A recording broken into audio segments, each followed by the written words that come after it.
What's up guys? Again, this is Mitch and for today's video, A Day With My Life, pasabi ko lang ng mas piniling makipagsapalaran dito sa Manila.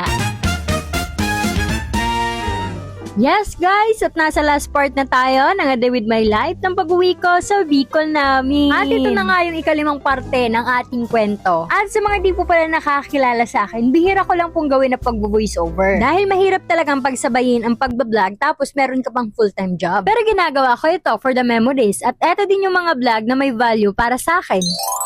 At kinagabihan naman dyan ay pumunta kami sa sikat na city light dito sa Carolina. Medyo may kadiliman na nga nang nakarating kami dyan dahil ito pa yung mga araw na pinuntahan namin si Lola. Medyo nagulat pa nga ako dyan kasi marami talagang dumadayo mga tao. At talaga namang marami ka dyan pagpipilian na masarap na pagkain. Yan naman hindi na namin pinatagal at diyan ay nag-order na talaga kami. At isa nga sa in-order namin ay itong mango graham shake na merong tenderang maganda. Ala! Tapos syempre ay gutom na gutom kaya naman nag-order talaga kami ng rice kasi ito na talaga yung pinakang dinner namin. Tapos talaga nakakaakit yung amoy ng iniihaw kaya naman yan po yung in-order namin. Tapos diyan nga ay nag-crave siya shawarma kasi mukhang nakakatakam naman talaga siya. Kaya naman kahit madami ng binili ay bumili pa din. Pero syempre sa dami nang na-try at nakain namin dito sa Manila, kung ikukumpara mo yung mga tinda nila doon, masabi kong may kulang pa din. And sad to say, pero yun yung totoo. Pero syempre hindi na namin sasabihin pa yung mga hindi namin nagustuhan kasi pangit naman yung sa business. Tapos diyan nga ay nag-rent din kami ng camping chair. Hindi ko lang maalala pero parang 30 minutes siya for 15 pesos. Okay na din. Pero comment lang din, mas maganda ata kung hihingan nyo ng ID yung magre-rent tapos ibabalik din after para safe. Ay, syempre may kadiliman yung lugar. Pasiguro lang kung baga.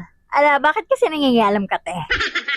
At kinaumagahan naman dyan, kasama ng aking pamilya, ay napag-isipan namin na mag-swimming. Opo. Bali, dalawang pamilya pala yan. Pamilyang Benitez at pamilyang Aquino. O kung kapilido mo kami, mag-comment ka naman dyan. Ala, bali, ito yung klase ng swimming na pinagplanuhan pero natuloy. Pero 50-50 pa din. Ano daw? Kasi nga siguro ang akala nila nagjo-joke lang ako na para bang lahat na lang sinasabi ko joke ano. Sabi ko sa kanila magsiswimming kami pero parang hindi sila naniniwala. Kaya yan, yung mga dala-dala namin on the spot. Ano daw? Kumbaga guys, yung mga pagkain namin na dala-dala dyan, yung mga madali lang talagang lutuin, ano? Pero okay na yun, at least natuloy, diba? Kaya naman sa pamilya ko dyan, pag nag-aya ako mag-swimming, please naman, mag-prepare kayo ng pagkain para naman talagang masaya. Tapos guys, habang kumakain kami dyan ng ice candy, may bumili, oo, yung kabilang cottage, siguro akala nila binibenta, pero hindi nila alam, baon namin yung te. Pero syempre, business minded, pinabentahan lang din namin, o diba? Nagkapera pa yung mama. Bali guys, yung may dala-dala is yung kapatid ko, at nagsisigaw pa nga yan dyan ng ice candy. Tapos tinanong pa nga namin sila dyan kung masarap kasi humingi din kami ng feedback and syempre ako gumawa, masarap yan kasi masarap din yung naggawa. Ano daw? Tapos dyan guys, habang kumakain kami, syempre gumagawa din kami ng content para na may pangbawi sa nagastos sa pagpapaswimming. Ano? Charis.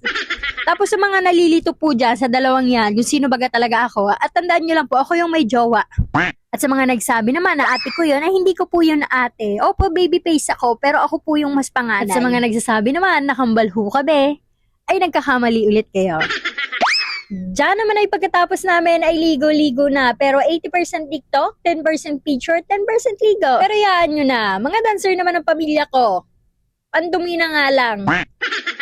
At dyan naman, patapos na ang aming pagligo. Kaya naman inaya ko si mama at pinilit-pilit ko dyan na magligo kasi ayaw niya daw talaga. At sabi ko sa kanya, hindi pwedeng hindi siya maligo. Dahil isa yon sa mga pinunta namin at siya yung dahilan para naman hindi lang lagi siyang nasa bahay. Ano? At yun nga ay wala na talaga siyang nagawa at sumama na din kasi mas malaki na ako sa kanya ngayon. Kayang-kaya ko na siya. Apakayab. At sumunod naman dyan, ito yung mga kaganapan namin, yung pag-uwi namin galing sa swimming. At yan naman yung mga bata ang tinuturuan ng kapatid ko dahil meron silang dance competition sa barangay. At inaaya nga nila ako dyan na manood ako during the competition at ang sabi ko naman sa kanila ay hindi pwede kasi talagang kailangan namin bumalik na ng Maynila. Kaya naman sabi ko mag-sample na lang kayo. Naalala ko tuloy yung mga araw na bata-bata pa din kami. Tulad nila ay lumalaban din kami sa mga competition sa barangay. Pero ang fairness, sa gagaling ng mga batang to, mukha talagang nahasa na rin talaga sa kanilang pagtitiktok. Moving on, nandito na tayo sa last part ng ating video. At ito na nga yung mga araw na pabalik na naman tayo sa Manila. Kasama ko dyan yung kapatid ko, pero sa tricycle lang, hindi sa bus, pabalik ng Manila. At ito na, nandito na nga kami sa terminal ng bus at ang lagi naming sinasakayan, ang Raymond. Raymond, baka naman. Hala.